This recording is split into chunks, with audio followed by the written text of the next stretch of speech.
सुषमा मुनींद्र जी हिंदी साहित्य की एक मंजी हुई लेखिका हैं। लेखन के क्षेत्र में लगभग 35 वर्ष का उनको अनुभव है। उनको कतई याद नहीं वो कौन सा दिन कौन सी तिथि थी जब कागज़ कलम लिया।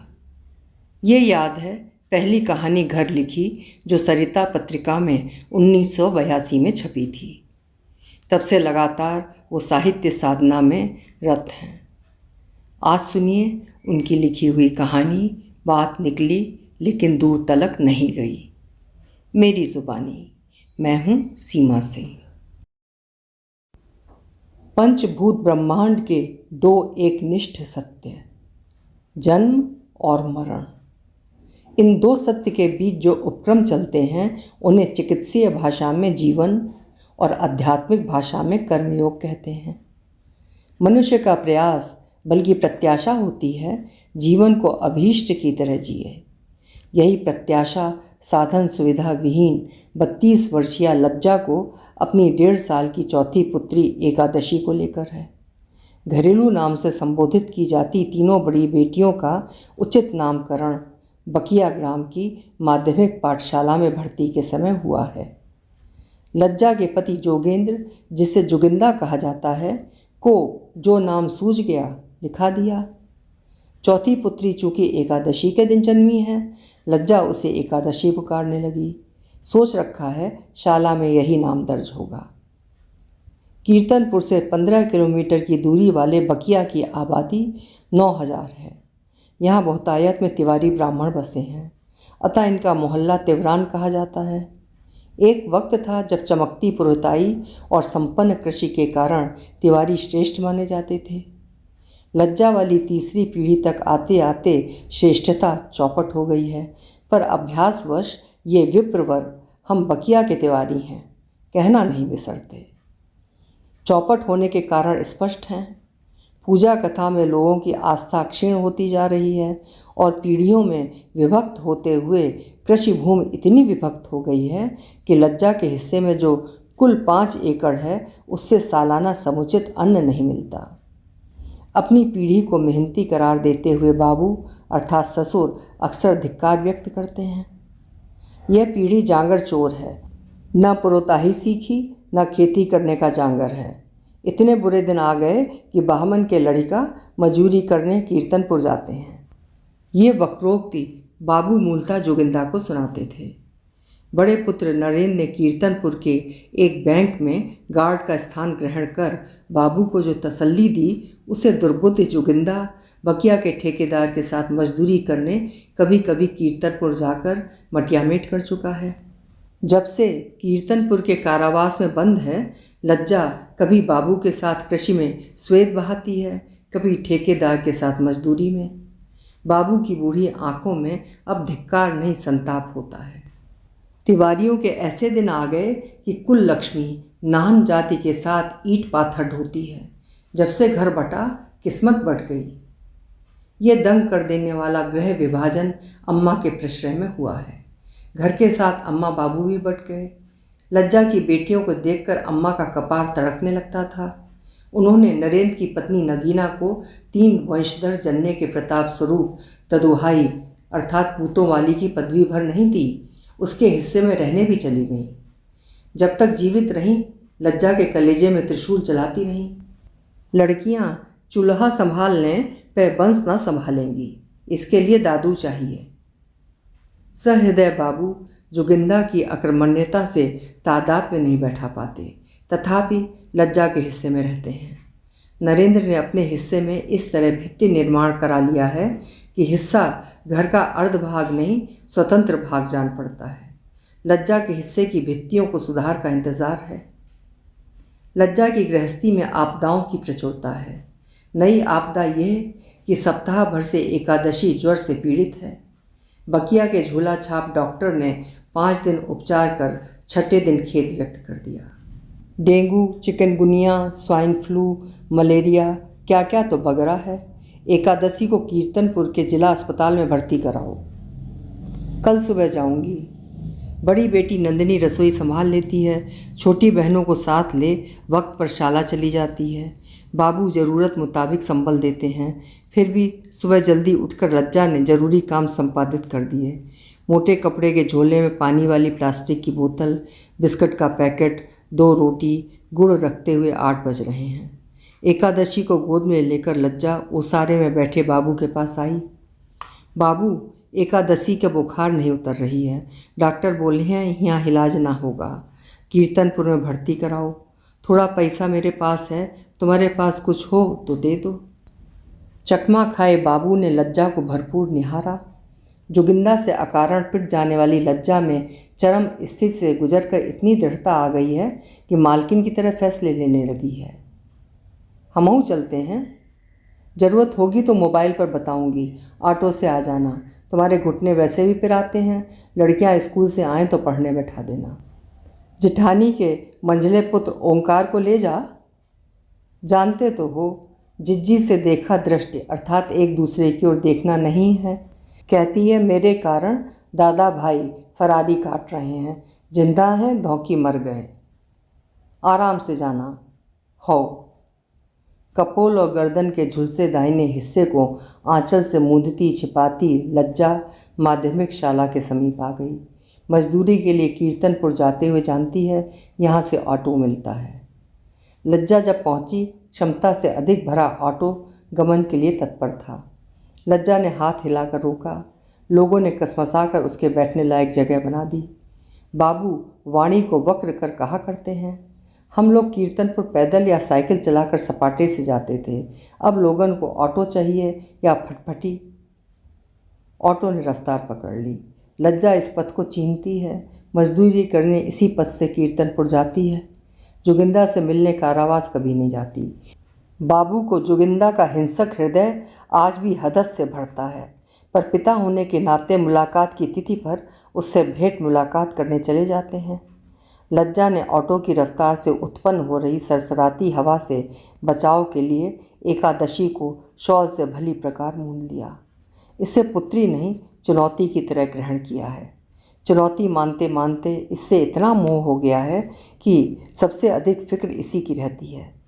ताप से बेचारी का मुख अरुण हो गया है। ऑटो की असुविधा में स्थापित लोग दुनिया भर की अभिव्यक्ति दे रहे हैं, लेकिन लज्जा दूरी नाप रही है कि किसी तरह कीर्तनपुर पहुँचे। ऑटो कीर्तनपुर की जद में प्रविष्ट हुआ। लोग अपने अपने गंतव्य के समीप ऑटो रुकवाते रहे। लज्जा जब अस्पताल चौराहे पर उतरी, मोबाइल बता रहा था 9 बज रहे हैं। यहाँ से अस्पताल नज़दीक है। एकादशी को पुचकार कर लज्जा उसे बोतल से पानी पिलाने लगी। एकादशी ने 2-1 घूंट पीकर थूक दिया। रोगी का झूठा पानी नहीं पीना चाहिए जैसी भेद्यता न होने से लज्जा ने उसी बोतल से पानी पी लिया। एकादशी को बिस्कुट पकड़ाया। जाहिर है एकादशी ने नहीं पकड़ा।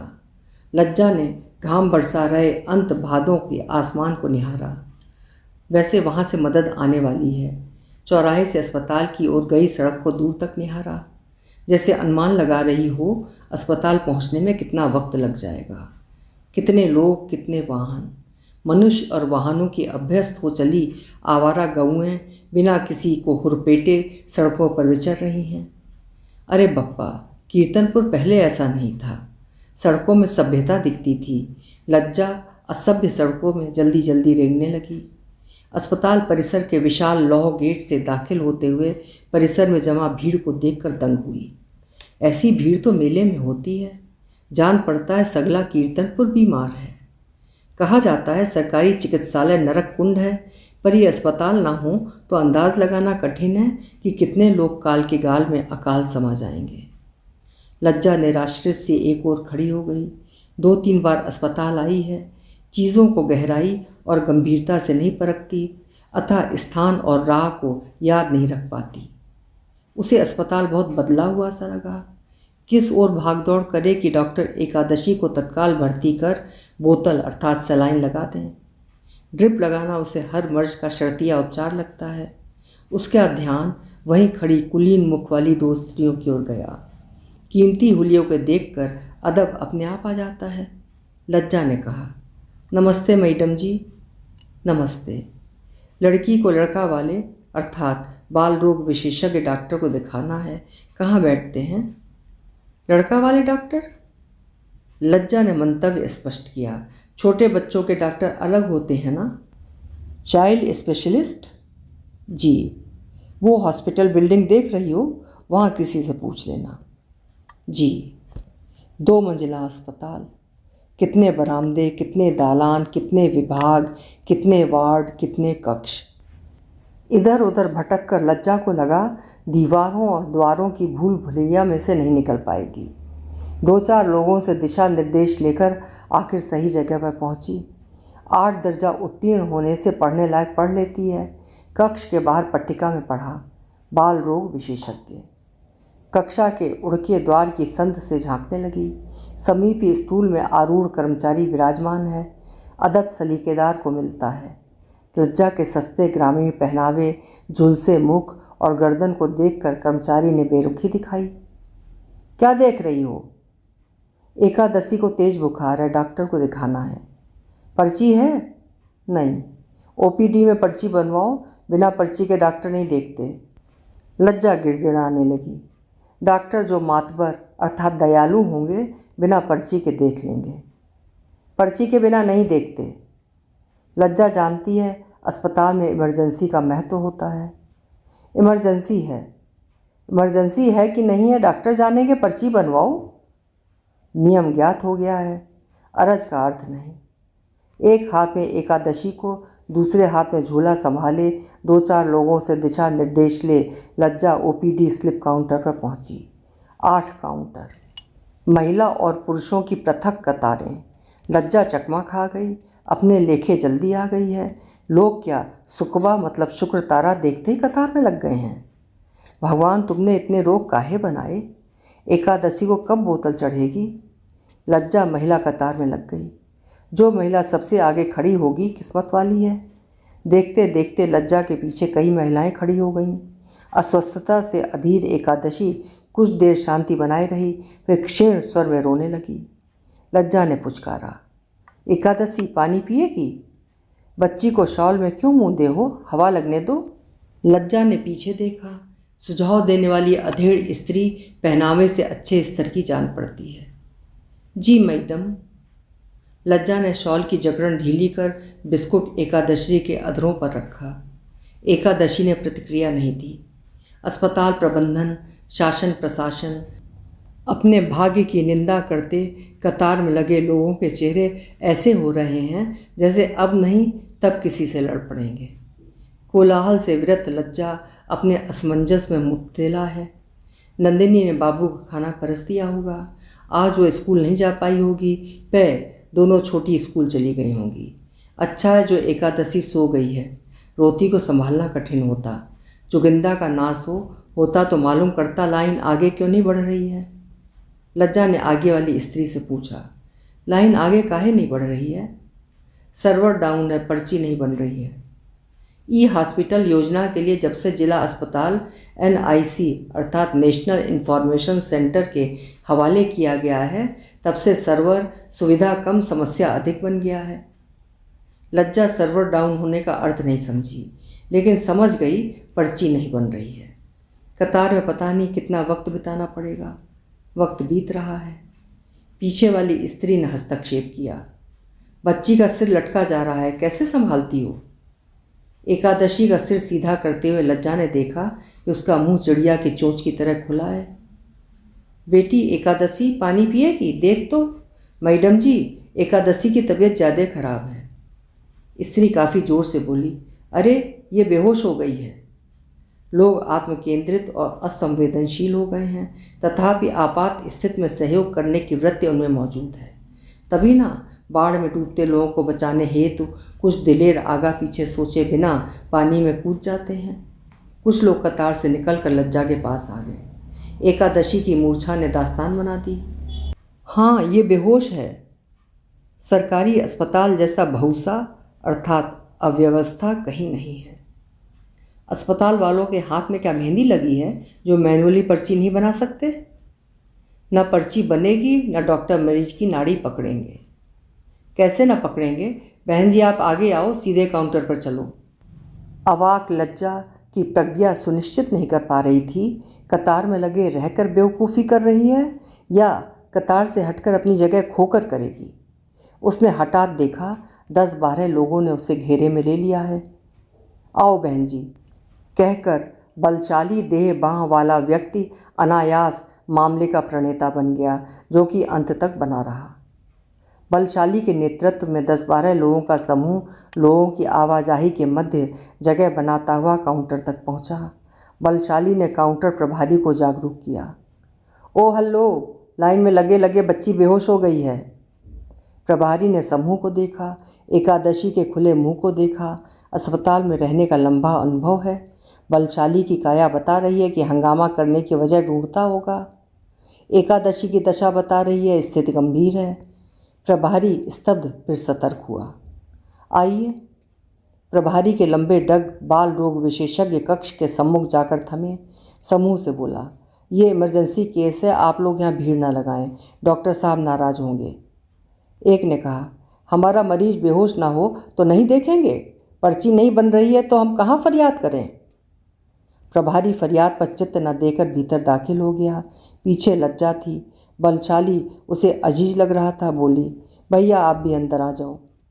बाल रोग विशेषज्ञ डॉक्टर कौशिक स्मार्टफोन पर सैया मिले लड़कैयाँ मैं क्या करूं लोकगीत सुनने में दत्त थे।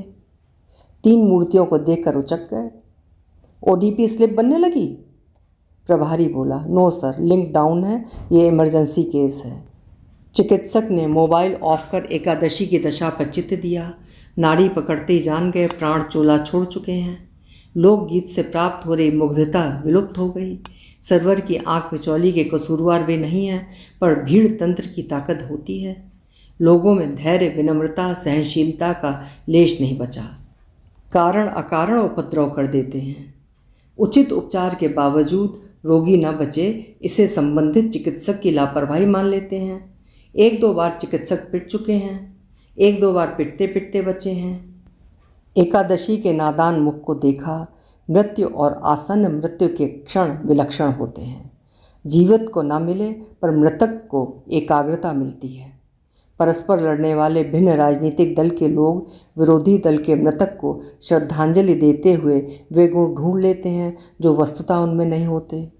डॉक्टर कौशिक एकादशी की मृत देह पर स्टेथोस्कोप घुमाते हुए लज्जा से पूछने लगे, कब से बीमार है? 5 दिन हो गए। अब लाई हो? बकिया में डॉक्टर की दवाई चलती रही, वे बोले कीर्तनपुर ले जाओ। आपके साथ ये हैं? डॉक्टर ने बलशाली की ओर इशारा करते हुए पूछा। नहीं, अकेली हूँ, ये भैया यहीं मिले हैं। स्थिति को सरल बनाने के लक्ष्य से डॉक्टर कौशिक ने सहानुभूति का प्रदर्शन किया। आपका चेहरा कैसे जल गया? लज्जा ने भरे कंठ से आदि अंत कहा। डॉक्टर साहब, मेरी 4 लड़कियां हैं, ये चौथी है। मेरे आदमी को दादू चाहिए, ये पैदा हो गई। यह चारपाई पर सो रही थी। मेरे आदमी और जेठ ने इसके ऊपर मिट्टी का तेल छींट दिया। तेल की बात सूंघकर मैं वहाँ आई।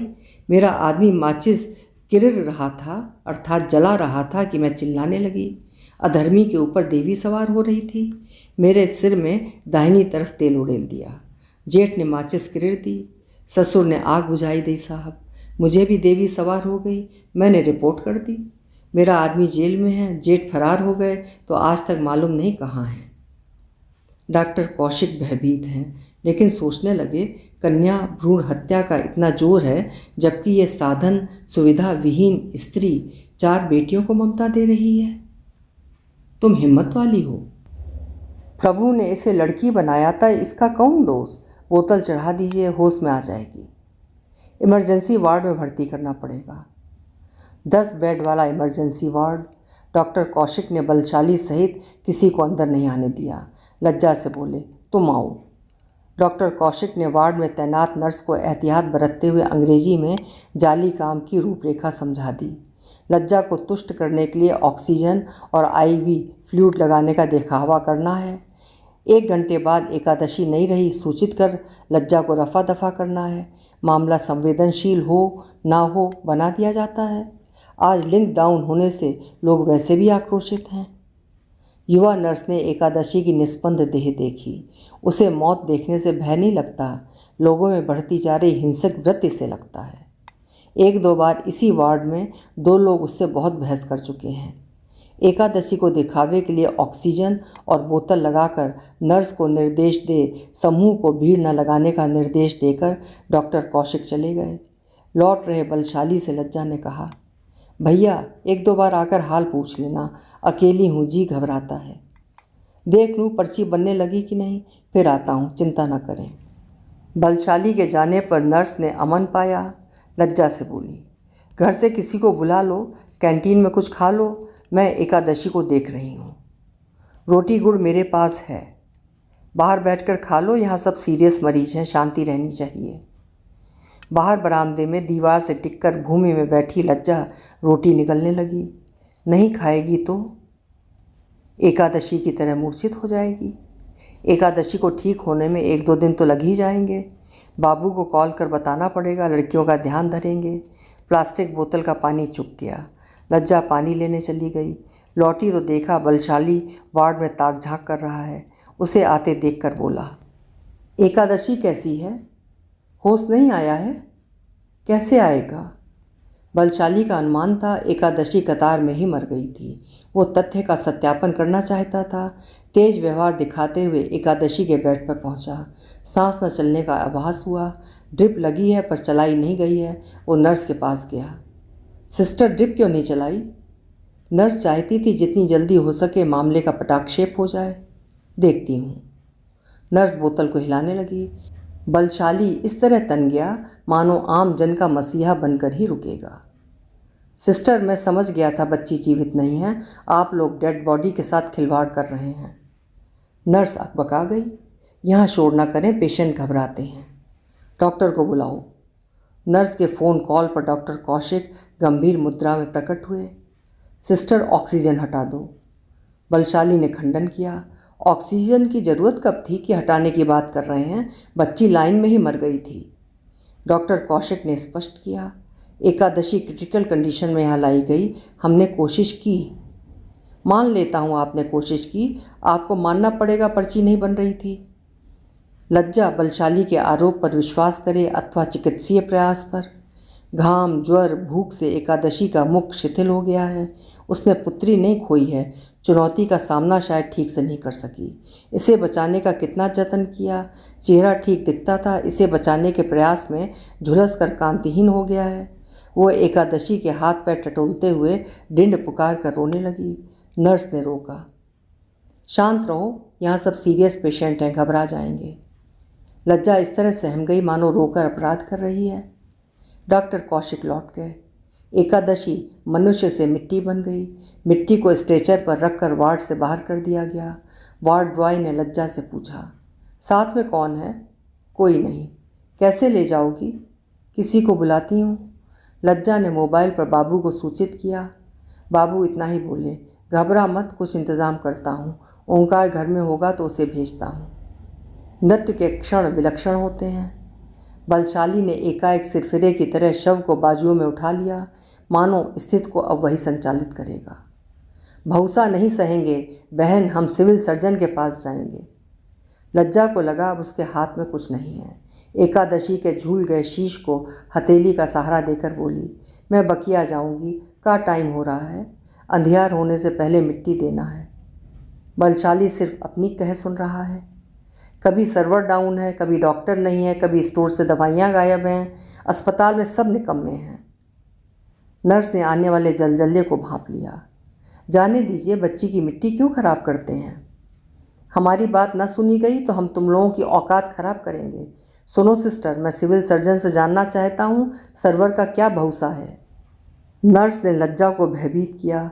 मौत क्यों हुई जानने के लिए डॉक्टर नायक, सिविल सर्जन पोस्टमार्टम कराएंगे। लज्जा, तुम बच्ची की चीरफाड़ कराना चाहती हो? चीरफाड़ सुनकर लज्जा पूरी तरह ध्वस्त हो गई। बकिया जाऊंगी। बलशाली ने हौसला कायम रखा। चीरफाड़ नहीं होगी, सिस्टर डरा रही हैं। तनावपूर्ण स्थिति। तेज गति वाला बलशाली, उसके पीछे शव की सुपुर्दगी चाह रही लज्जा। लोग थ्रिल पाने के लिए, कुछ लोग स्थिति का तारतम्य जानने के लिए साथ लग गए। समूह बन गया। नर्स ने डॉक्टर कौशिक को, डॉक्टर कौशिक ने डॉक्टर नायक को सेल फोन पर स्थिति की गंभीरता से अवगत करा दिया। पहली प्रतिक्रिया स्वरूप डॉक्टर नायक को अफसोस हुआ। सिविल सर्जन की आसंदी पाने के लिए समर्थ जनों से कितना दबाव डलवाया। अब समझ में आ रहा है, आसंदी में लाभ कम, जोखिम अधिक है। इच्छा हुई आक्रोशित लोग कक्ष में आए, इसके पहले भीतर से द्वार बंद कर लें या द्वार खुला छोड़कर कहीं भाग जाएं। आजकल चिकित्सक खुद को आतंकित महसूस करने लगे हैं। मरीज और परिजनों की लापरवाही और अज्ञानता को चिकित्सकों की लापरवाही और अज्ञानता साबित करने का चलन होता जा रहा है। मामला व्यक्तिगत से सामूहिक बना दिया जाता है। लोग नहीं समझना चाहते चिकित्सकों पर कितना वर्कलोड है। रोज़ हजारों की संख्या में मरीज आते हैं। चिकित्सक प्रत्येक मरीज को दिल लगाकर देखें तो 10-20 से अधिक नहीं देख पाएंगे। कई मरीज क्रिटिकल कंडीशन में लाए जाते हैं। आरोप प्रत्यारोप, तोड़ फोड़, हंगामा रोज़ का मसला बनता जा रहा है। स्ट्रेचर न मिलने पर आक्रोशित परिजनों ने वार्ड बॉय को पीटा। स्ट्रेचर दिलाया गया तो मांग आई, गद्दा लगा स्ट्रेचर चाहिए। आकस्मिक चिकित्सा कक्ष में तैनात 2 युवा नर्सों को धमकाया गया। पोस्टमार्टम कराने न कराने पर झड़प हो जाती है। मामले को न्यायिक जांच हो जैसी मांग की जाती है। 2-3 प्रकरण में 5 डॉक्टर्स की जांच टीम गठित कर 7 दिन में जांच रिपोर्ट पेश करने के निर्देश दिए गए।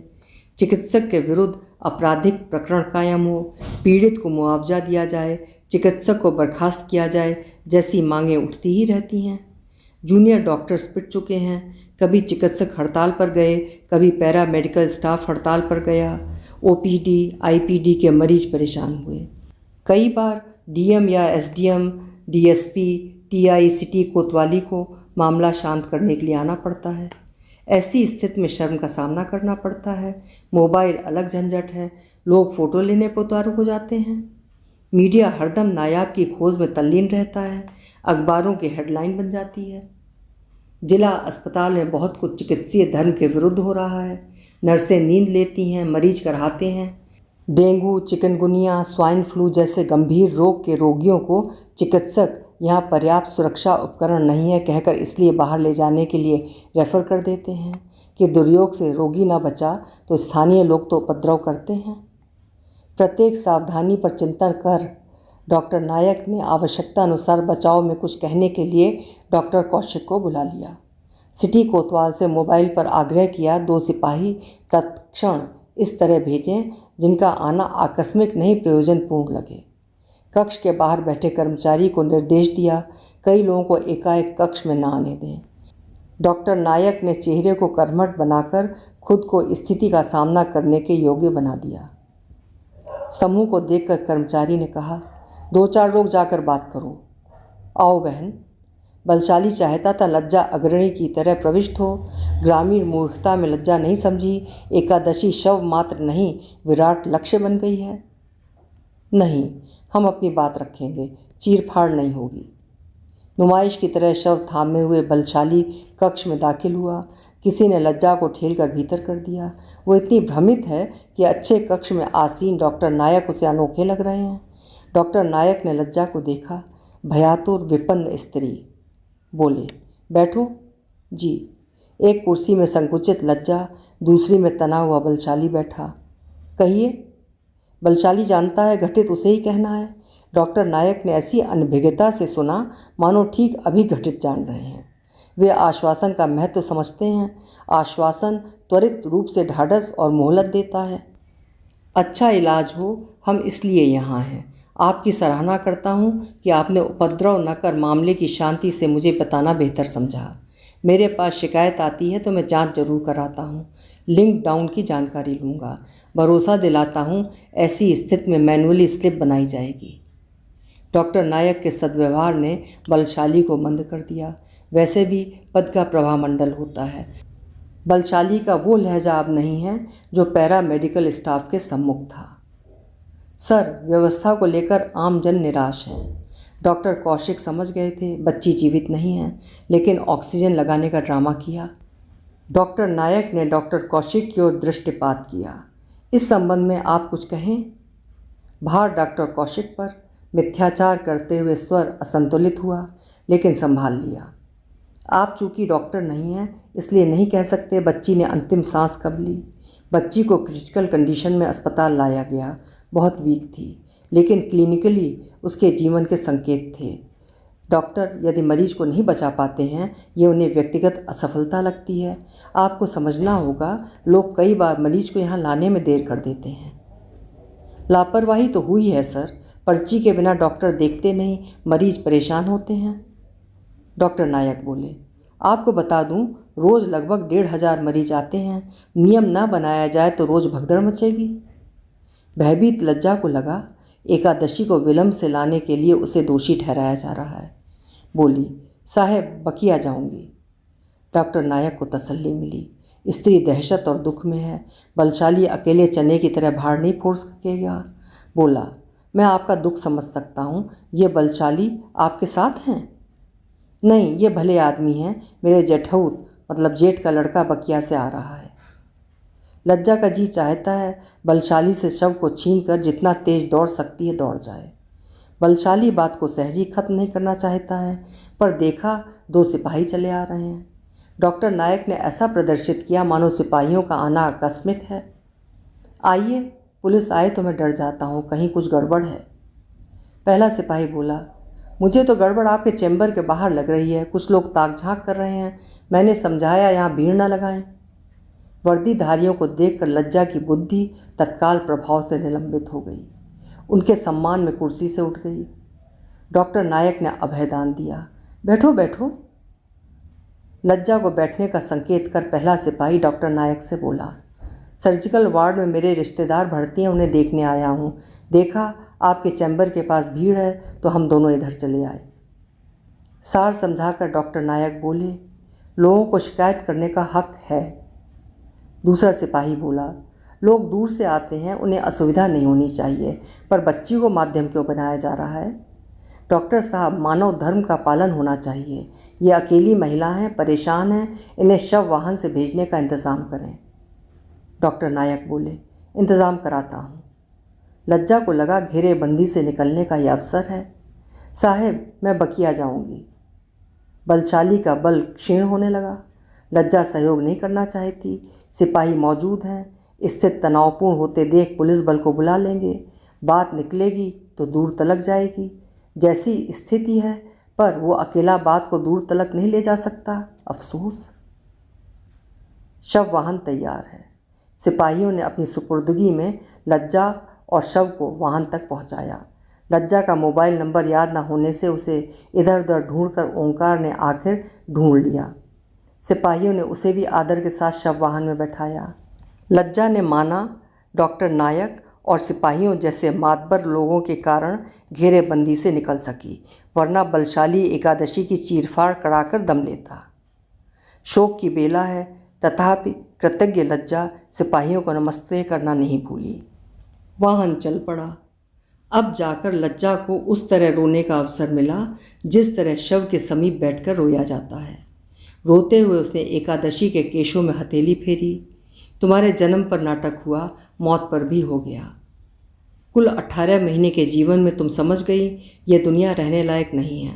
तुम तो तभी मर गई थी जब तुम्हारे बाबू ने तुम्हें जलाने की रचना रची थी। आज तो मरने की खाना पूर्ति हुई है। बहनों की उतरन पहनती रही, सूखा खाती रही, पर देखो अंतिम यात्रा रईसों की तरह हो रही है, अस्पताल की गाड़ी में। जा बच्ची। अभी आप सुन रहे थे गरीब और अभावग्रस्त लोगों के लिए सरकार की बनाई गई चिकित्सीय प्रणाली कितनी दोषपूर्ण है और आम आदमी को उससे कितना लाभ मिलता है। आपने एक मार्मिक कहानी के रूप में पूरा विवरण सुना। कहानी लिखी थी वरिष्ठ लेखिका सुषमा मुनीन्द्र जी ने। अगर आपको मेरे चैनल का कंटेंट पसंद आता है तो आपसे अनुरोध है, कृपया कहानी सुनने से पहले चैनल्स को सब्सक्राइब जरूर कर लें। मुझे खुशी होगी, मेरी मेहनत सफल होगी। धन्यवाद।